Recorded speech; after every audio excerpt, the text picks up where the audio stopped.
All right, guys, welcome to our late edition of Poop Tip Tuesday. I want to thank you for joining me today. Sorry that I had to change the time. I had something come up today. We have a great show tonight. I'm so excited.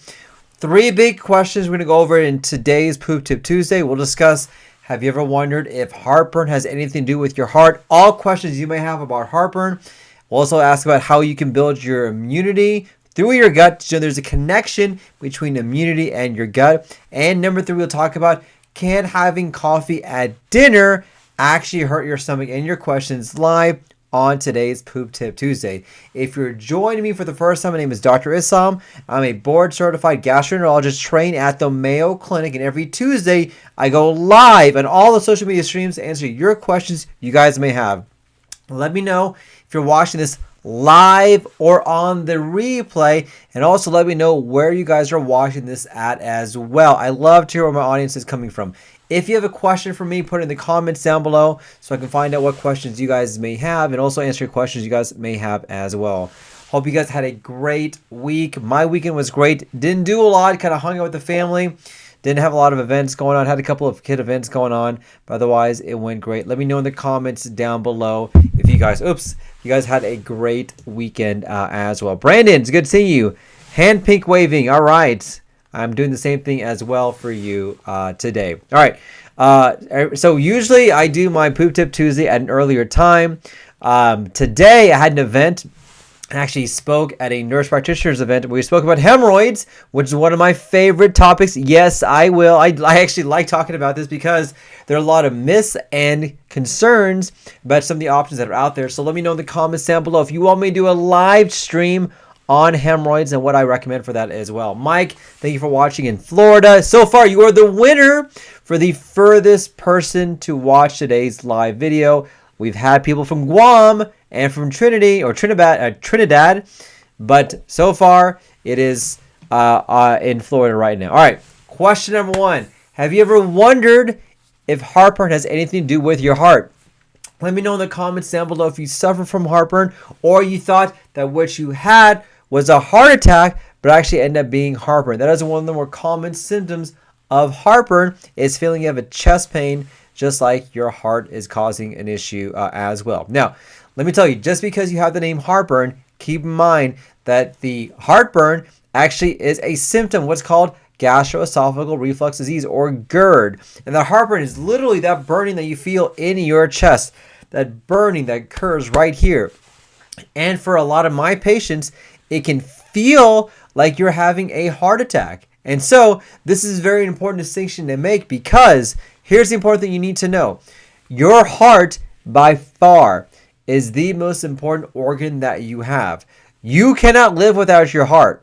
I can help out with your heartburn. And so if you don't know if what you're having is heartburn or if it's a chest pain, you need to make sure you get that evaluated ASAP. Because if it's a chest pain from your heart, that needs to be taken care of, and taken care of immediately. If it's heartburn, I can fix that. That's my job as a GI doctor. So the first thing you need to do is figure out, is it heart related or is it esophagus related? Now, heartburn is also a symptom from gastroesophageal reflux disease. And another symptom from that also is regurgitation. You have that fixation of food going up into the esophagus. That's another very common symptom when it comes to heartburn. Now, there are a couple of things that we can recommend when it comes to having heartburn symptoms. Things that you can do and things that can be done naturally to help out with your heartburn or even reflux as well. So number one, we know that certain foods can trigger acid reflux, whether it's spicy foods, whether it's citrus foods, tomato-based foods, carbonated drinks, chocolate. These can make heartburn symptoms a lot worse as well. Number two, we also know that certain supplements can make heartburn worse. Alcohol, cigarettes, these certainly can make heartburn symptoms a lot worse, a lot more difficult as well.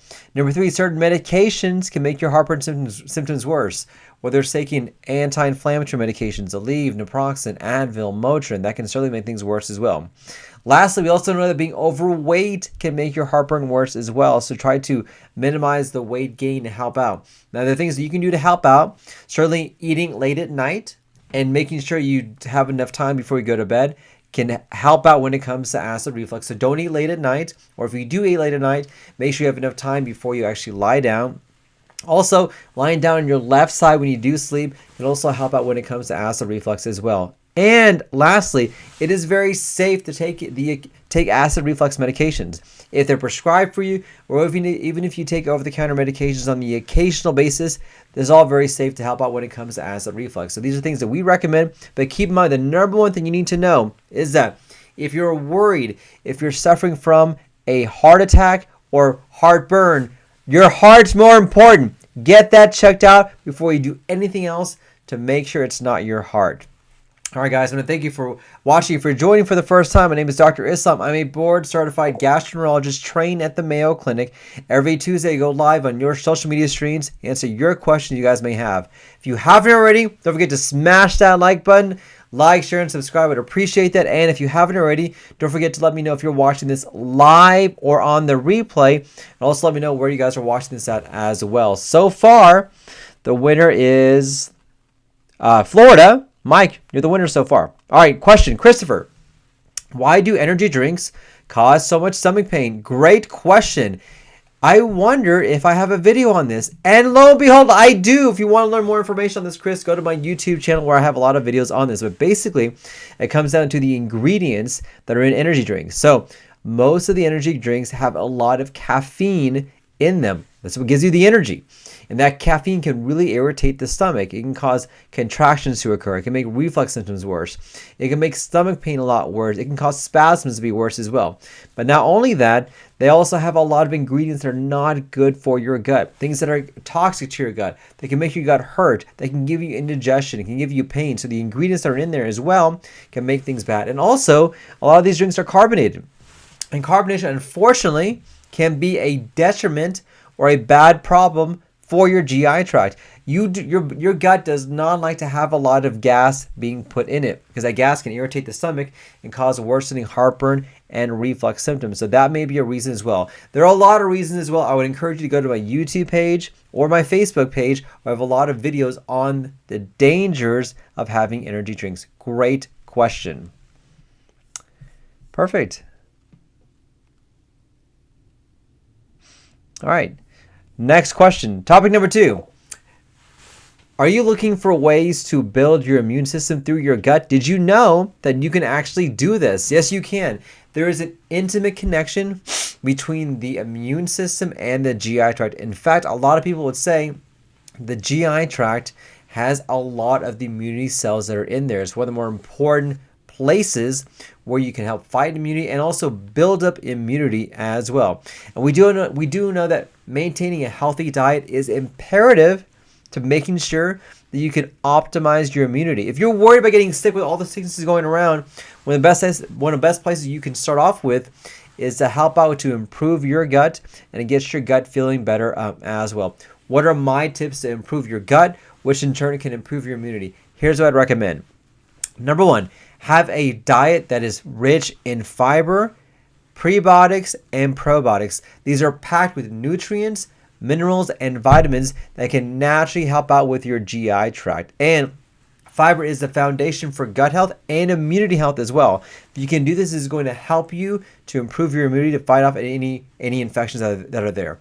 Number 2, certain vitamins are important. Vitamin A, vitamin C, vitamin D, and zinc do play a role when it comes to immunity and fighting off infections as well. So try to see if you can supplement that with certain foods to help increase those amounts so you can fight off the infections that may be afflicting you or could be causing damage to your body as well. Number 3, sleep is critical when it comes to immunity. Me, myself, I know for sure when I don't have enough sleep, I get sicker, and there is evidence for that. If you don't optimize your sleep, if you don't have sleep discipline, you're doing yourself a disservice when it comes to immunity and fighting off infections. Optimize sleep. Do everything you can to make sure you have the best sleep possible. And then lastly, stress plays a huge role when it comes to immunity. The more stressed you are, the higher your cortisol levels are, the more in a fight or flight response it's going to be, the more fatigued your body's going to be, and make it more difficult to fight off infections. And if you can do these things, these work in tandem to improve your immunity, improve your gut, and also make you feel better, but also hopefully prevent you from getting sick as well. All right, if you're joining for the first time, my name is Dr. Islam, and yes, I am your poop guru.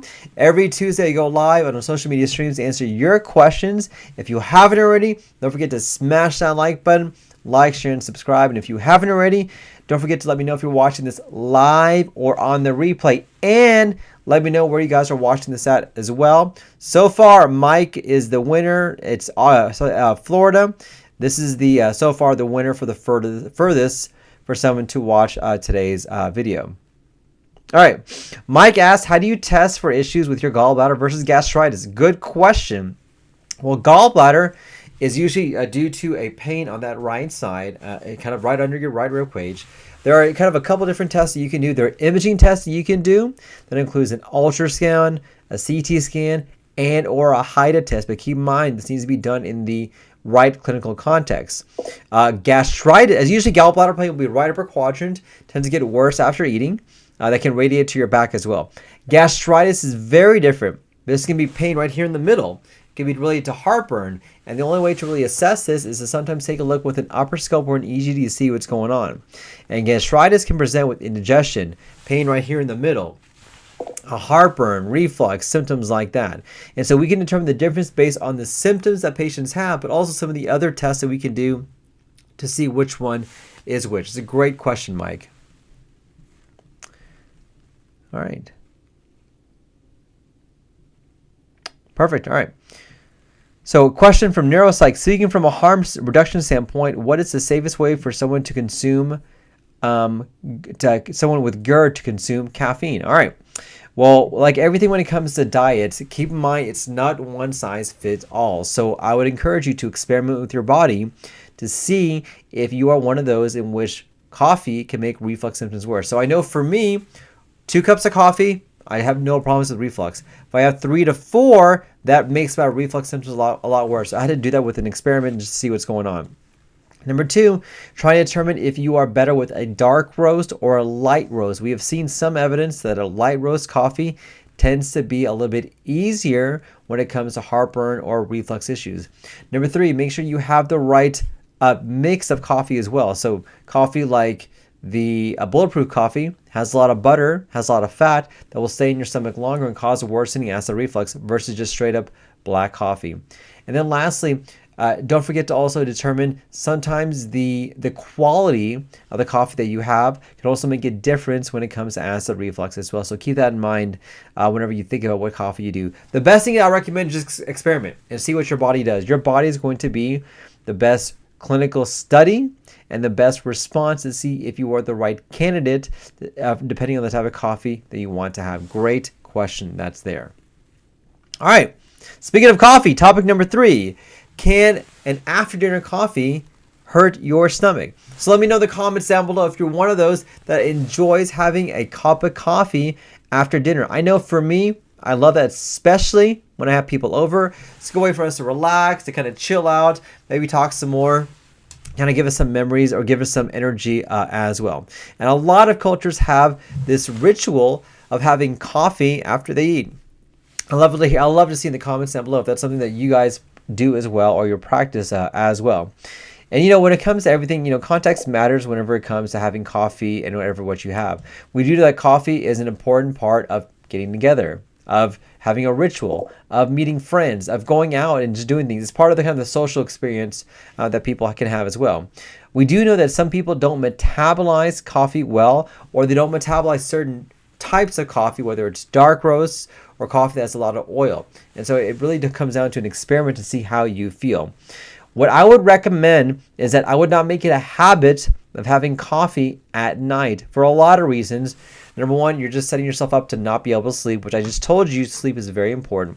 Number 2 is that sometimes too much coffee can cause a lot of irritation inside your gut as well. Number 3, that coffee can also cause you to have worsening heartburn, especially if you lay down very quickly after you have that cup of coffee. But also, number 4, sometimes too much of a good thing is not a good thing. While I'm a coffee fanatic, I do know that having too much for me is not good for me. And sometimes even the best thing should not be taken in extreme. It should only be in moderation.